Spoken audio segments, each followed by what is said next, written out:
नमस्कार साथियों, मैं डॉक्टर मुकेश गर्ग। जरा सोचिए में आपका हार्दिक स्वागत है। अभी माह अप्रैल 2025 की ही बात है। तमिलनाडु सरकार की ओर से दायर एक याचिका पर सुनवाई करते हुए सुप्रीम कोर्ट की दो जजों की बेंच ने गवर्नर और राष्ट्रपति महोदय के अधिकारों को लेकर एक ऐसा फैसला सुनाया था जो पूरी तरीके से अनुच्छेद 143 और 142 दोनों का कंट्रावेंशन करता था। और जो फैसला उन्होंने सुनाया था वो एक तरीके से संविधान को बदलने वाला था। और उस फैसले को सुनाते हुए उनको ज़रा सा भी दर्द नहीं हुआ कि वो देश के अंदर क्या परिपाटी स्थापित करने जा रहे हैं। और उन्होंने राज्यपाल को और राष्ट्रपति महोदय को दोनों को किसी भी विधेयक को पास करने के लिए 3 माह का समय निर्धारित किया। और ये भी कहा कि यदि 3 माह के अंदर राजभवन से या राष्ट्रपति भवन से कोई उत्तर नहीं मिलता उस विधेयक के ऊपर तो उसको डीम्ड एक्सेप्टेंस माना जाए, जिसका फ़ायदा उठाते हुए तमिलनाडु सरकार ने अपने कई विधेयक पारित मान लिए और उनको कानून में बदल दिया बिना राज्यपाल की सहमति के। ये देश में राष्ट्रपति और राज्यपाल के अधिकारों पर कुठाराघात था।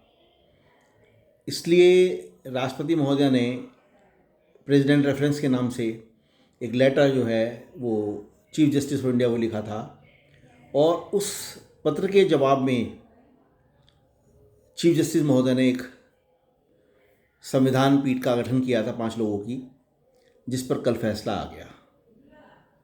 गवई साहब चूँकि आज उनका लास्ट वर्किंग डे था रिटायरमेंट के पहले का, इसलिए कल उन्होंने उसको प्रोनाउंस किया। और प्रोनाउंस जो किया उसमें सारे मायने बदल गए। और उन्होंने जो 2 जस्टिस महोदय के फैसले थे उसको पूरी तरह पलट दिया और ये कहा कि संविधान को सुप्रीम कोर्ट को संविधान को बदलने का कोई अधिकार नहीं है। और जो अनुच्छेद 142 और 143 के अंदर प्रदत्त शक्तियां हैं राज्यपाल के पास और राष्ट्रपति महोदय के पास, उनको चैलेंज नहीं किया जा सकता।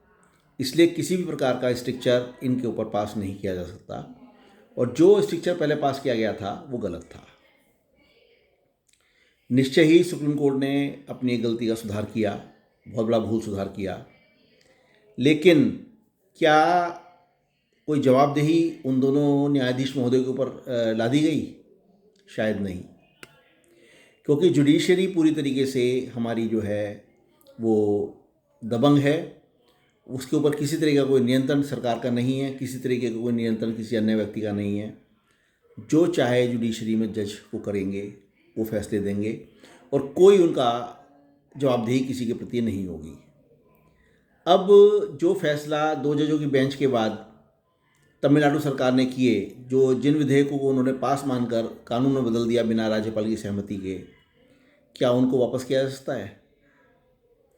ये ऐसा एक बहुत बड़ा कारण है, एक ऐसा बहुत बड़ा मैटर है जिसके ऊपर आम जनता और देश का बुद्धिजीवी वर्ग दोनों सोचने के लिए मजबूर हो गए हैं कि सुप्रीम कोर्ट जैसे देश के सबसे बड़े संवैधानिक न्यायाधिकरण द्वारा इस तरह की गलतियां करना और उनका पुराने की गलतियों का निराकरण ना करना कितना बड़ा दोषपूर्ण सिद्धांत है।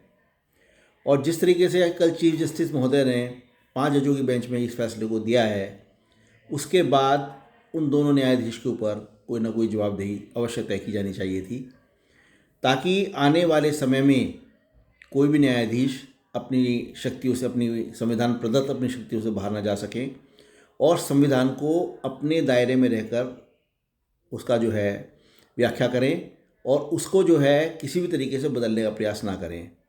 क्योंकि संविधान बदलने का या संविधान के अंदर संशोधन करने का अधिकार सिर्फ विधायिका को है और विधायिका में भी ये 3/4 मेजोरिटी से ही बदला जा सकता है, इससे अलावा नहीं। ऐसे में सुप्रीम कोर्ट के न्यायाधीशों द्वारा अपने अधिकारों का उल्लंघन करना किस श्रेणी में माना जाए, ये एक सोचने का विषय है।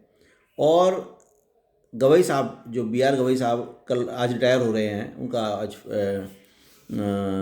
लास्ट वर्किंग डे था रिटायरमेंट का। रिटायरमेंट उनका 23 तारीख को है उस दिन संडे पड़ रहा है, कल सैटरडे बंद रहती है कोर्ट, इसलिए आज उनका रिटायरमेंट माना जाएगा।